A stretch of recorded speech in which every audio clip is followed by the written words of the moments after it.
Terungkap fakta kasus OVA. Emilia sebagai pejabat di UGM yang tersandera dugaan kasus korupsi. Dalam penelusuran dan penelitian yang dilakukan, kasusnya mirip skandal Sylvester. Matia Jadeh yang terjerat kasus pidana bahkan sudah inkrah di kasasi MA.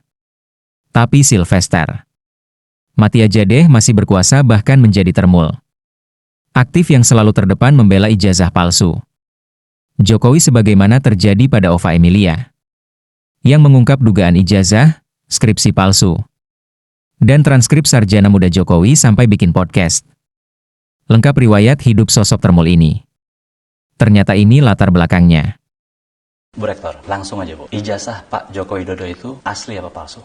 Kami punya data dan bukti bahwa Bapak Joko Widodo adalah resmi menjadi lulusan dari Universitas Gadjah Mada dan juga sudah diberikan tanda kelulusannya kepada yang bersangkutan. Ijazah itu tentunya diberikan setelah yang bersangkutan menyelesaikan proses pendidikan itu secara baik dan sesuai dengan persyaratannya dan diserahkan pada saat wisuda kepada yang bersangkutan. Berarti UGM telah menyerahkan ijazah yang benar atau asli itu kepada yang bersangkutan? Iya, kepada yang bersangkutan pada saat wisuda, jadi tahun 1985 untuk kasusnya Bapak Joko Widodo. Ijazah itu kan tahun 85 sudah diserahkan kepada yang bersangkutan. Oleh karena itu Universitas Gadjah Mada, ya kita tidak mau berkomentar terkait dengan ijazah, a piece of paper yang sudah ada di yang bersangkutan. Artinya UGM juga tidak bertanggung jawab apakah yang beredar sekarang itu adalah yang diserahkan UGM dulu itu bukan? Kita atau bukan, kita tidak bertanggung jawab untuk itu. Seseorang ini sebenarnya alumni UGM atau bukan? Itu cara paling tepat mengetahuinya itu gimana Bu? Cara paling tepat adalah orang tersebut menunjukkan ijazahnya kepada kita.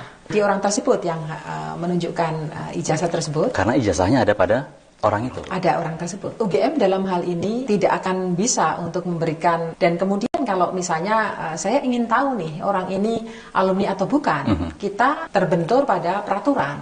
Kita tidak bisa menunjukkan data pribadi kepada orang yang tidak relevan dengan mereka yang memiliki jasa tersebut. Kalau seandainya yang meminta punya kewenangan, katakan negara. Nah itu kami akan memberikan, karena itu adalah lembaga yang berwenang, yang akan memiliki otoritas untuk bertanya kepada institusi pendidikan misalnya, ada satu hal tertentu yang harus kami tunjukkan, maka kami akan menunjukkan. Misalnya terbukti bahwa seseorang itu melakukan pemalsuan dan itu mengatasnamakan UGM, ya UGM akan bergerak dari sisi hukum, laporkan dan lain sebagainya. Saya bukan diktator. Saya juga bukan pelanggar HAM. Dan saya juga bukan.